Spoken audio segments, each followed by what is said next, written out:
말씀의 은혜가 여러분들 가운데 함께하기를 간절히 소망합니다. 오늘은 사도행전 12장 말씀을 통해서 하나님의 말씀의 은혜를 나누고자 합니다. 제자들이 안디옥에서 처음으로 그리스도인이라고 불리워졌었습니다. 그 무렵 예언자 몇이 예루살렘에서 안디옥으로 내려왔습니다. 그 가운데 아가부라는 사람이 성령의 감동을 받아서 일어나서 온 세계에 큰 기근이 될 것이라고 예언을 하였습니다. 그리고 그 기근은 글라디오 황제 때에 그렇게 들게 되었습니다.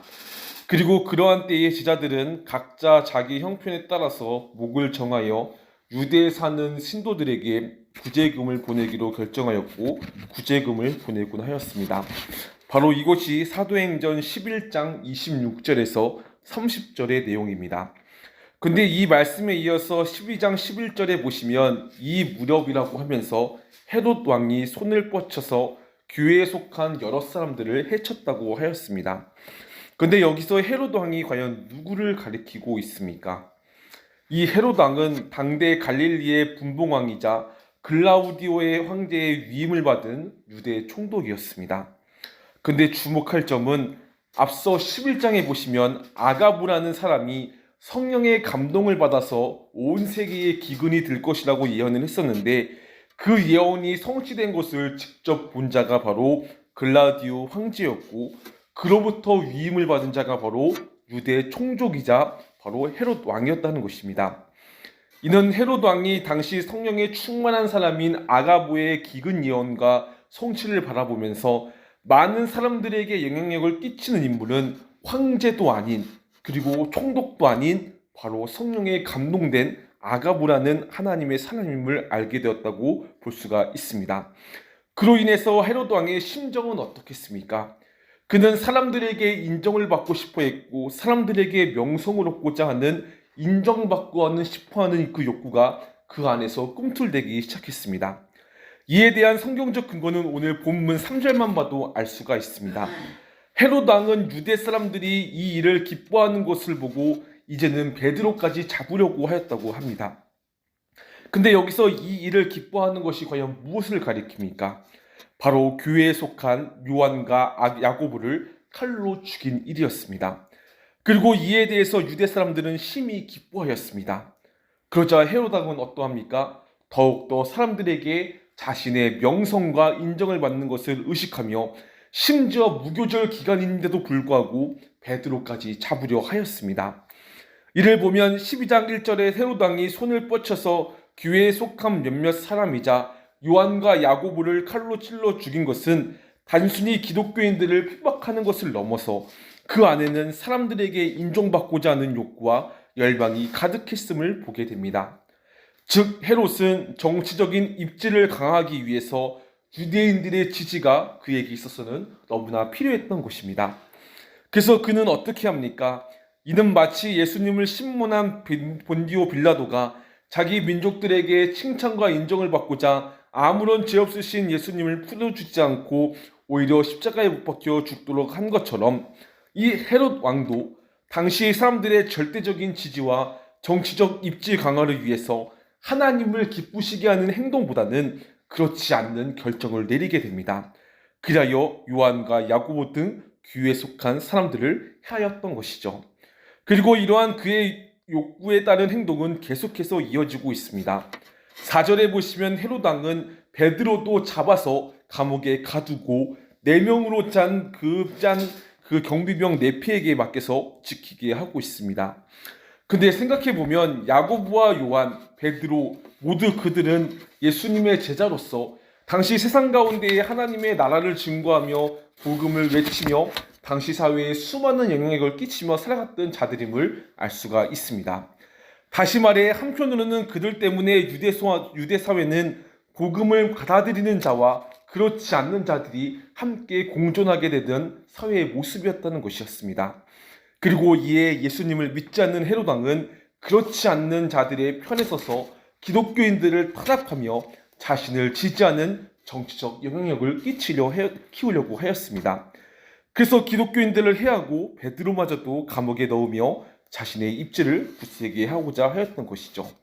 하지만 여러분, 하나님께서 자신의 뜻을 이루는 것에서는 그 어떤 것도 막을 수가 없었습니다.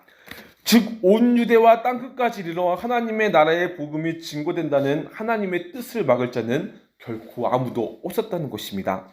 그러기에 복음은 예수님의 사랑을 싣고 성령의 역사 가운데 온 세계에 퍼져가지만 한편으로는 오늘 말씀처럼 이 복음은 박해와 위기를 넘어 온 세계에 퍼져나간다고도 볼 수가 있습니다. 그 증거로 6절에서 7절을 보십시오. 헤롯 왕이 베드로를 백성들 앞에 끌어내기로 한 그 전날 밤이었다고 합니다. 이는 헤롯 왕이 다음날 베드로를 백성들 앞에서 끌어낸 뒤에 신문한 뒤 죽이려는 계획을 하고 있었던 것이죠. 그리하여 어떻게든지 유대 땅에 복음이 증거되는 것을 막으려 하였습니다. 그리고 그러한 계획을 철저하게 실행하기 위해서 이 헤롯 왕은 베드로를 두 쇠사슬에 묶고 군인 두 사람들이 잠자는 베드로 곁에 있도록 하였습니다.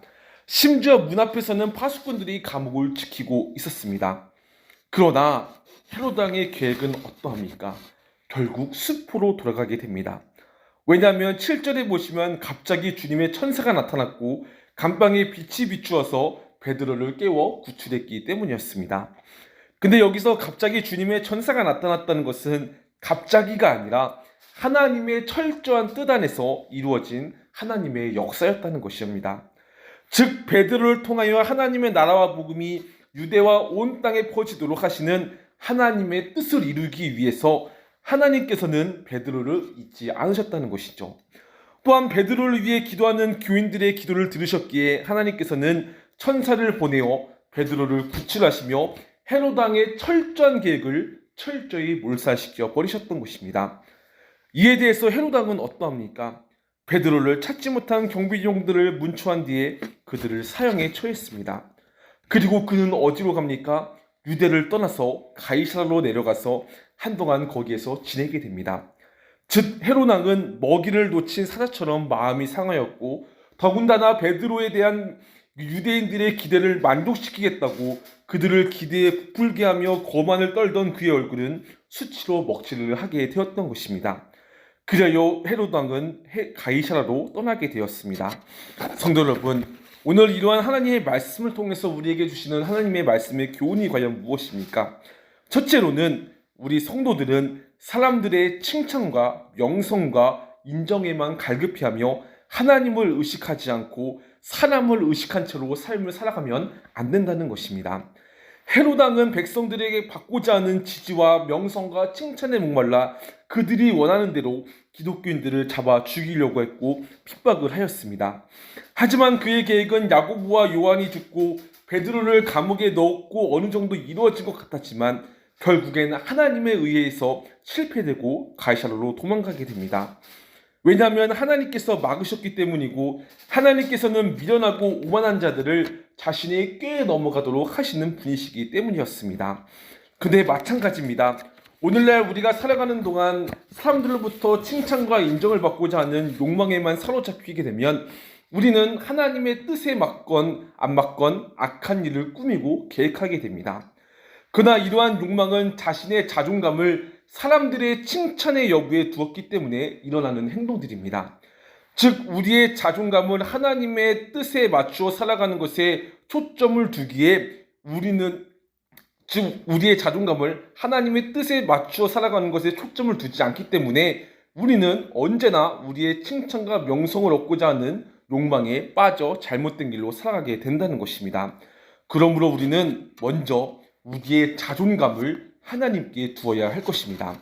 하나님의 뜻을 이루며 하나님을 기쁘시게 하는 삶으로 살아가는 것이 우리의 자존감이요 그 뜻을 따라 고통도 아픔도 능히 하나님을 의지하며 감당해 나가는 것이 바로 우리의 자존감이 되어야 한다는 것입니다. 그러기에 그 자존감을 결코 다른 것에 빼앗기지 않고 묵묵히 하나님 앞에서 지키는 은혜가 저와 여러분들 가운데 있기를 간절히 소망합니다. 또한 하나님께 기도하는 이 새벽이 되길 원합니다. 또한 하나님 말씀을 통해서 우리에게 주시는 또 한 가지 교훈이 있습니다. 그것은 앞서 언급한 바 온 유대와 땅끝까지 하나님의 나라의 복음이 전파되는 하나님의 뜻을 막을 자는 아무도 없다는 것입니다. 정말로 하나님은 우리 한 사람 한 사람을 통해서 하나님 나라의 증인된 삶으로 삶 가운데 복음을 증거하며 살아가도록 우리 한 사람 한 사람을 부르셨습니다. 근데 그러한 삶을 살아가는 동안 베드로가 감옥에 갇힌 고통처럼 수많은 고통이 우리를 찾아올 수가 있습니다. 그러나 하나님께서는 하나님의 뜻대로 살아가고자 하는 자들의 삶을 고통으로부터 건져주시고 구원해 주십니다. 그러므로 고통 속에서도 사람을 두려워하지 말고 환경을 두려워하지 말고 오직 하나님을 신뢰함으로써 하나님 나라의 복음을 삶 가운데 증거하며 그런 삶을 멈추지 않고 계속해서 이어나가는 우리 모두가 되었으면 좋겠습니다. 그리고 오늘 말씀을 통해서 주시는 마지막 한 가지 교훈은 무엇입니까? 바로 교회는 성도들이 함께 모여 기도하는 교회가 되어야 한다는 것입니다. 12절도 그렇고 5절에도 이렇게 말씀합니다. 이렇게 되어서 베드로가 감옥에 갇히자 교회는 그를 위하여 하나님께 간절히 기도하였다고 말입니다. 심지어 12절에 보시면 베드로가 하나님의 도우심 가운데 감옥을 나와서 요한의 어머니 마리아 집으로 갔습니다. 근데 거기에는 많은 사람들이 모여서 무엇을 하고 있었습니까? 기도를 하고 있었습니다. 즉 베드로를 위해서 기도를 하였던 것이죠. 마찬가지입니다. 우리 성도들도 하나님께 기도에 힘써야 합니다. 기도함으로써 내 힘이 아니라 내 힘으로 이 세상을 살아가는 것이 아니라 또한 우리의 능력과 권세로서 교회를 세워나가는 것도 아니라 오직 하나님께 기도함으로 힘쓰므로써 나의 왕 되신 하나님께서 우리의 삶을 통하여 하신 일들에 대하여 증거의 입을 열며 살아가는 주의 백성들이 되어야 한다는 것입니다. 정말로 그러한 우리가 모두가 되기를 간절히 소망합니다. 말씀의 결론을 맺도록 하겠습니다.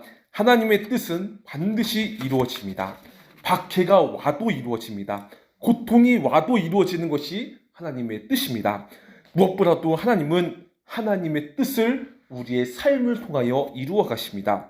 그러므로 우리는 다른 것이 아닌 하나님만 신뢰하며 바라보면서 기도에 힘쓰는 우리 모두가 되시기를 간절히 소망합니다. 말씀 맺고 기도하겠습니다.